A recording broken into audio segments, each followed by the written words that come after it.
Breaking News, media suara demokrasi, mengungkap fakta dan keadilan.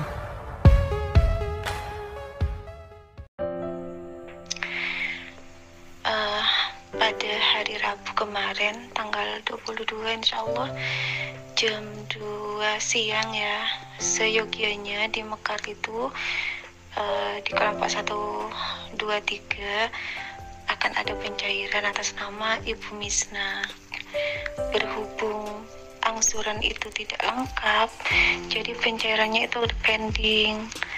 Kemudian petugas itu bilang kalau misal asar itu angsuran tidak lengkap, pencairan itu dipending. Nah, jadi saya ngejelasin sama Ibu Misna itu, meminta datang ke sini supaya mendengarkan langsung keterangan dari pihak petugas, biar tidak ada kesalahpahaman ataupun kecurigaan, seakan-akan biar tidak disangka saya yang mempersulit ataupun yang membatalkan pencairan tersebut. Kemudian setelah petugas itu memberikan penjelasan sedetail mungkin, kemudian Ibu Misna itu malah mencak-mencak kayak marah gitu. Terus saya nyambung kayak gini, coba dengerin dulu penjelasan dari petugasnya supaya tidak salah paham. Kalau sampean gini, petugasnya begini, sampean begitu, sama-sama ngomong ndak bergantian gitu, kan akhirnya ndak sama-sama bisa saling memahami. Kemudian Ibu Misna itu langsung, oh dasar kamu buta, langsung mukul kepala saya. Akhirnya saya itu sampai terjerembab ya. Kemudian saya berdiri, saya nepis tangannya Misna itu tersebut. Nah, setelah itu dipisahin sama petugasnya, sama temen. Setelahnya dia itu terpisah, kemudian dia itu mengambil celurit dari balik bajunya. Alhamdulillah waktu itu ada bapak yang memegang tangan si pelaku, kemudian teman yang ngambil celuritnya, kemudian disimpan di tetangga. Kemudian setelah kejadian itu, Misna itu pulang, saya tuh berinisiatif untuk menyerahkan celurit tersebut ke desa itu, ke kadesnya. Nah, terus saya datang ke aparat desanya, di rumahnya nggak ada, ke Pak Ari gitu ya. Terus saya datang ke balai, kebetulan balainya kosong. Nah, terus saya datang ke rumah kadesnya sendiri. Nyampe sana saya serahin, saya bilang titip celuritnya Bi Misna, karena tadi ke rumah bertengkar dengan saya sampai ngelarin celurit ini. Makanya saya titip di sini supaya nanti kalau ngambil ke rumah nanti rame lagi. Sekaligus satu mohon perlindungan supaya ada penyelesaian secara kekeluargaan. Nah, kemudian kadesnya tuh nanya, Bu, sampean itu melaporkan ini semua, mau dilaporkan ke pihak kepolisian atau bagaimana, katanya desanya itu, kata kadesnya. Terus saya bilang, enggak Pak, saya tuh masih ngerasa kalau jenengan ini sebagai orang tuanya rakyat batang-batang lauk, jadi saya pengen diselesaikan secara baik-baik, yang penting itu tidak terulang kembali. Cuma nanti gimana kebijaksanaan sampean dalam menengahi permasalahan kami. Misal saya yang salah, saya siap meminta maaf. Tapi kalau pihak sana yang salah, ya gimana lah kewajiban orang yang salah. Soalnya salah benar itu kan nggak ada ini ya, nggak mandang tua muda kayak gitu. Kemudian respon dari kades itu, iya nanti saya akan manggil aparat desa, perangkat desa, nanti saya akan suruh ke rumahnya sampean dan Ibu Misna. Kemudian saya tunggu sampai malam.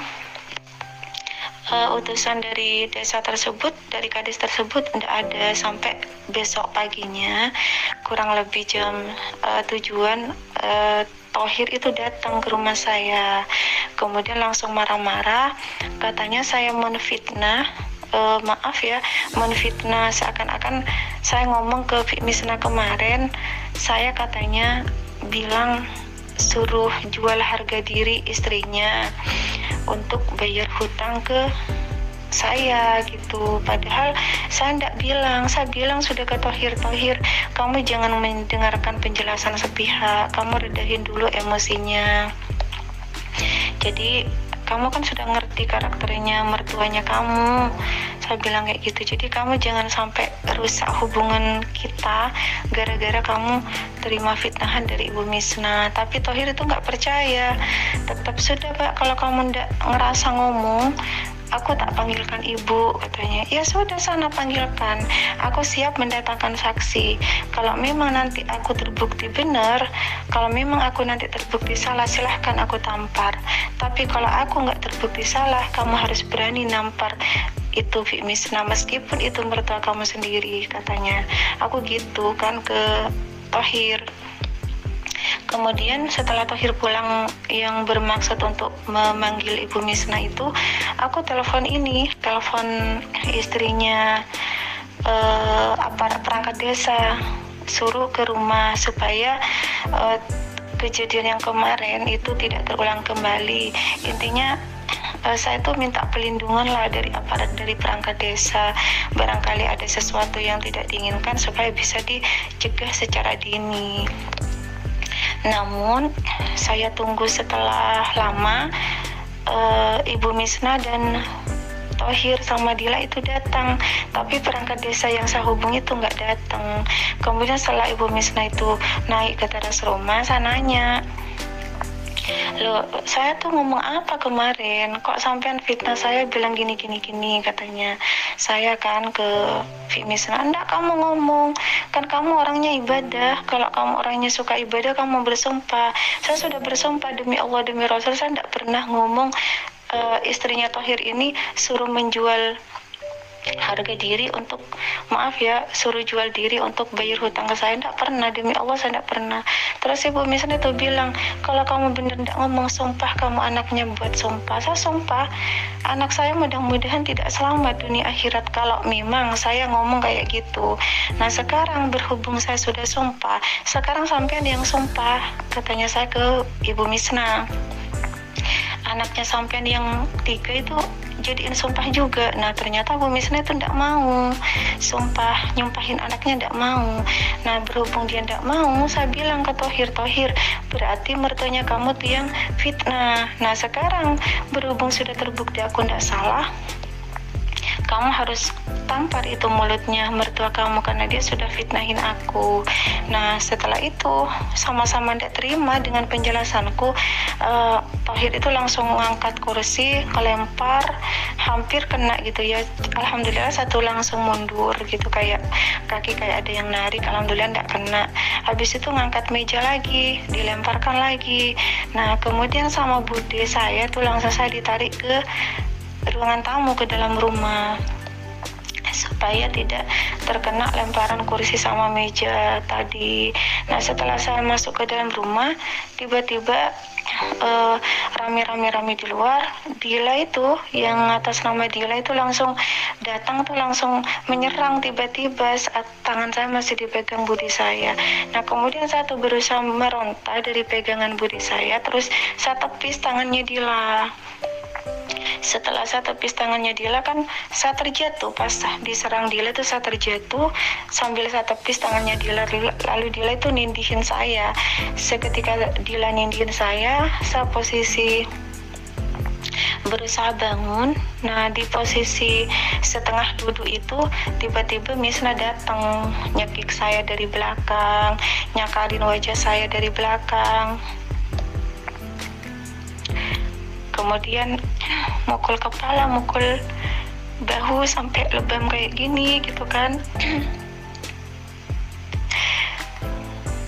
Terus setelah itu Tohir datang, mukul kepala, mukul paha, mukul betis, terus Dila itu gigit betis gitu kan. Setelah itu datang adik saya yang memisahin Misna itu dari saya. Nah kemudian setelah itu baru datang RT-nya memisahin saya sama Dila, sementara Tohir itu dipisah lagi sama orang, ditarik keluar rumah setelahnya mukul saya gitu kan. Nah setelah itu Saya merasa sakit semua, wajah saya basah dengan darah. Kemudian saya tuh lari ke teras rumah, minta tolong antarkan ke siapa aja yang bisa nganterin saya untuk melaporkan kasus ini ke polsek.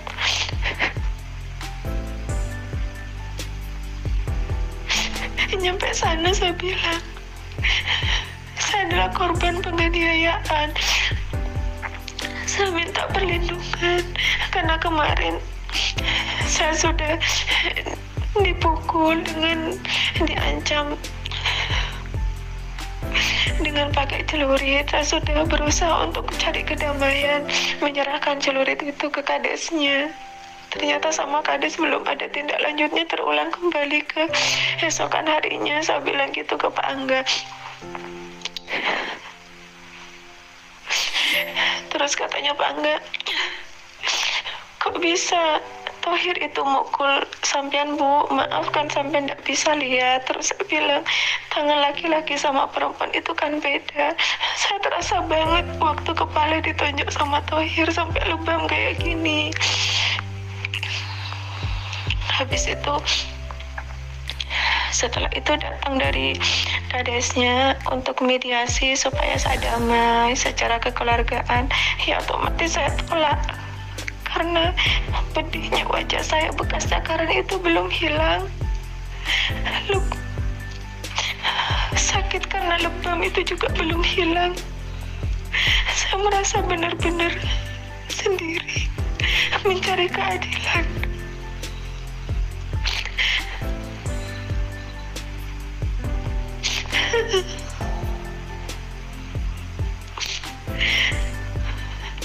Kemudian saya tolak. Terus Pak Angga bilang, Bu, gimana kalau didamaikan saja, entah sampai itu ada tuntutan apa, ada persyaratan apa. Saya bilang saya tidak mau menjual luka saya dengan tebusan ini dan itu. Saya kesini mau mencari keadilan. Pak, saya orang miskin, saya orang nggak bisa lihat. Saya ingin mencari keadilan di sini. Saya penyandang disabilitas yang harusnya diayomi, bukan malah dianiaya dengan keroyokan seperti ini. Saya bilang gitu ke Pak Angga. Kemudian setelah itu, karena saya bersikukuh untuk nolak, datang dari pihak keluarga si pelaku itu, namanya Hasan. Setelah itu minta maaf, minta damai, tetap saya tolak juga. Lalu ngomong kayak gini, ya kamu kalau tidak mau damai, kamu sudah buta matanya, buta hatinya. Saya bilang, enggak apa-apa saya dibilang buta mata, buta hati. Alhamdulillah saya bilang gitu. Yang penting saya enggak buta untuk melihat mana yang benar dan mana yang salah. Sampean itu maaf, yang buta itu sampean, karena sampean enggak lihat saudara sampean itu benar atau salah. Lalu yang namanya Hasan itu disuruh keluar sama orang-orang itu, suruh keluar. Setelah itu saya divisum, diantarkan ke puskesmas sama Pak Angga. Habis itu ke rumah olah TKP, kursi sama meja saya di rumah itu dibawa untuk sebagai alat bukti. Dan celuritnya itu ada di polsek juga, karena waktu itu Pak Angga celurit yang kemarin itu kan ada di polsek, karena Pak Angga itu telepon ke kadesnya waktu itu masih ada saya, suruh bawa Bun, tolong bawa ini celurit yang kemarin, ini sudah ada pelaporan tentang kasus penganiayaan kayak gitu. Nah terus di hari Kamisnya itu kan posisi Dila itu mau pisah dengan saya, terus Dila itu langsung ngambil pisau dari balik bajunya ibunya mau ditusukkan ke saya. Alhamdulillah waktu itu kita sudah dipisah, saya di dalam rumah, Dila di luar pintu. Jadi alhamdulillah Allah masih melindungi. Tapi kalau terus-terusan seperti itu, saya sangat trauma banget. Karena 2 hari kejadian berturut-turut, 2 hari itu pula selalu bawa senjata tajam, sementara saya kan tidak bisa lihat. Alhamdulillah Allah masih melindungi dengan mengirim orang-orang di sekitar saya. Andaikan tidak, saya nggak bisa bayangin.